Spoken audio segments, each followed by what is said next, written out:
السلام علیکم پیارے دوستو، بہت ہی دلچسپ کہانی شہزادی کا لباس۔ پرانے وقتوں کی بات ہے کہ نور محل کے نور میں جیسے چاند کی ساری چاندنی اور اجالا بھی سمو دیا گیا تھا۔ محل کے سارے حجروں اور دربار عام اور دربار خاص سے لے کر مہمان سرائے تک عجیب سی چہل پہل اور رنگ و بو کا منظر تھا۔ وجہ بادشاہ منیر کی اکلوتی لڑکی شہزادی نور کی شادی تھی۔ بادشاہ منیر نے سندر نگر سے آگے پیچھے کی تمام بستیوں میں بسنے والے اپنے دور پرید کے رشتہ داروں کو پیغام بھجوا دیا تھا۔ مہمانوں کی آؤ بھگت اور خدمت کے لیے وزیروں کو چوکس کر دیا گیا۔ کنیزوں خادموں کی ڈیوٹی پہلے سے زیادہ سخت کر دی گئی۔ اناج اور گندم کی بوریاں شاہی رسوئی میں اکٹھی ہونے لگی۔ نور محل کے لیے گوشت، مچھلی، دودھ، گھی، چینی، سوئیاں، سوجی، انڈے وغیرہ بھی وقت سے پہلے وافر مقدار میں شاہی رسوئی کے سپرد کر دیے گئے۔ اب نت نئے پکوانوں سے خاطر تواضع میں مہمانوں کی تو کوئی کمی نہ ہوتی تھی، لیکن اگر کوئی کمی تھی بھی تو وہ شہزادی کے لباس میں تھی۔ جی ہاں، شہزادی نور کا عروسی جوڑا، جس کی تیاری 8 ماہ قبل ہی شروع ہو چکی تھی، اور جبکہ شادی میں فقط 15-20 روز باقی تھے، جوڑا سینے پرونے والیوں کی پھرتیاں دیکھنے سے تعلق رکھتی تھی۔ اب بھی شاہی محل کے خاص درزی اور درزن نور محل کے برآمدے میں بیٹھے ہوئے سوئی دھاگے تھامے ٹانکے لگانے میں جتے ہوئے تھے کہ شہزادی نور کے آنے کا اعلان ہوا۔ شہزادی نور تشریف لا رہی ہیں۔ خرامہ خرامہ چلتی شہزادی اپنا لباس دیکھنے آ رہی تھی۔ وہ جیسے ہی وہاں پہنچی، جیسے سب درزیوں کی چلتی سانس تھمنے لگی۔ وہ نہایت باریک بینی سے ایک ایک چیز کا مشاہدہ اور تجزیہ کر رہی تھی۔ ان کے ہاتھ میں سرخ رنگ کا دوپٹہ تھا، جس پر 7-8 لڑکیاں سونے کی تاروں کی کناری سے پھول بنا رہی تھی۔ آخر شہزادی کی کھوجتی ہوئی نظروں کے سامنے ایک نکس آ ہی گیا۔ یہ کیسی کناری لگائی ہے تم نے؟ یہ دیکھو، یہ پھول ابھی سے ادھڑنے لگا ہے، اس کی سلائی تو لگتا ہے بہت کچی ہے، اس کو پکا کرو، شہزادی نے کھنکتی ہوئی آواز میں کہا۔ اور تم؟ ہاں، تم یہ کیا کر رہی ہو؟ میں نے یہاں چاندی کے نگ ستارے لگانے کے لیے کہا تھا، اور تم ہو کے سارا سونا بھرے جا رہی ہو۔ اتارو اسے اور چاندی کے نگ ستارے موتی لگاؤ۔ شہزادی نے دوسرا حکم صادر کیا۔ اس لڑکی کو جو جوڑے کے دامن پر نگوں ستاروں موتیوں کی بھرمار کیے جا رہی تھی، انہوں نے اسے ٹوکا۔ درزیوں کی تو جیسے جان سولی پر لٹکی ہوئی تھی۔ سب کو کوئی نہ کوئی حکم صادر کرنے کے بعد وہ اب وہاں سے اٹھ کھڑی ہوئی، اور انہوں نے دوبارہ سے وہی اعلان کیا جو لباس کی تیاری کے اول روز سے لے کر اب تک ہمیشہ سے کرتی آ رہی تھی۔ میں شہزادی نور محل کی اکلوتی شہزادی ہوں۔ میں چاہتی ہوں کہ شادی کے دن میرا لباس سب دیکھتے رہ جائیں۔ اس کے لیے ضروری ہے کہ تم لوگ محنت اور جان فشانی سے کام کرو۔ اس کی اجرت میں تم سب کو انعام ضرور ملے گا، لیکن صرف اس صورت میں کہ جب یہ لباس میرے شایان شان تیار ہو۔ درزیوں نے اعلان سنا اور دوبارہ سے اپنے کام میں مگن ہو گئے۔ شہزادی نور اب جا چکی تھی۔ دوسری جانب مہمان سرائے میں مہمانوں کی آمد کا سلسلہ شروع ہو چکا تھا۔ خوشبو اور لذت سے بھرے کھانوں سے مہمانوں کی خاطر تواضع کا سلسلہ بھی جاری تھا۔ شام کی سیر اور چہل قدمی کے لیے جب مہمانوں کا ٹولہ نکلتا تو ساتھ ہی ساتھ ان کا خیال رکھنے کے لیے غلام بھی ہوتے۔ باغوں کی سیر کی جاتی، آم توڑے جاتے، سیب اور سنگتروں سے لطف اندوز ہوا جاتا۔ مہمان یوں ہی اٹکیلیاں کرتے محل کی طرف لوٹتے تو موسیقی کی محفلیں شام کی چائے کے بعد سج جاتی۔ شہزادی نور مہمان خاص ہوتی۔ وہ جس کلام کی فرمائش کرتی وہی سنایا جاتا۔ سنانے والے کو تحفے بھی دیے جاتے۔ یومیہ فضول خرچیوں پر بادشاہ منیر کی تجوریاں دھیرے دھیرے خالی پڑنا شروع ہو گئی تھی۔ جہاں کبھی تخت و تاج کا صحرا سجاتے بادشاہ منیر نے یہ عہد کیا تھا کہ اس کے دور سلطنت میں رعایا خوشحال ہوگی، آج وہ عہد کمزور پڑتا دکھائی دے رہا تھا۔ وہ اس کی سب سے بڑی وجہ شہزادی نور کی شادی پر کی جانے والی فضول خرچی تھی۔ سب سے بڑھ کر شہزادی کے عروسی لباس پر کروڑوں روپے لگائے جا چکے تھے۔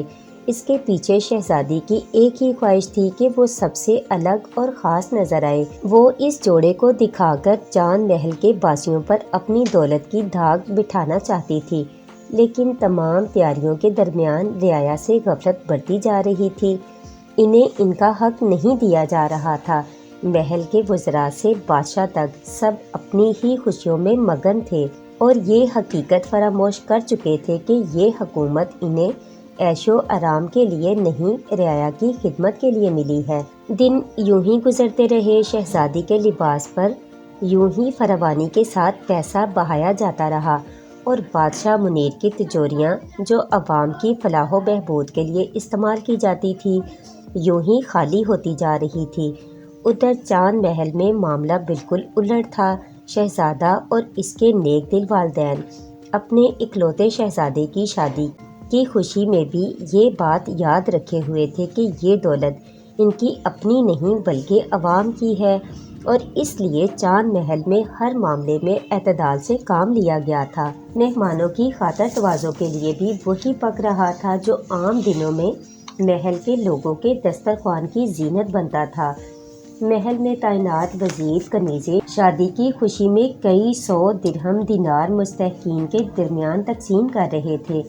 شادی کے دن پہننے والے عروسی لباس پر اس نے بہت کم خرچہ کیا، جبکہ کنیزوں اور خادموں کے لیے نئے ملبوسات تیار کروائے، ان کے گھروں میں راشن ڈلوایا اور خاص طور پر خوشی کے موقع پر اپنے لوگوں کو یاد رکھا۔ غرض یہ کہ شہزادے نے خاطر خواہ خرچہ خود سے زیادہ اپنے غلاموں پر کیا۔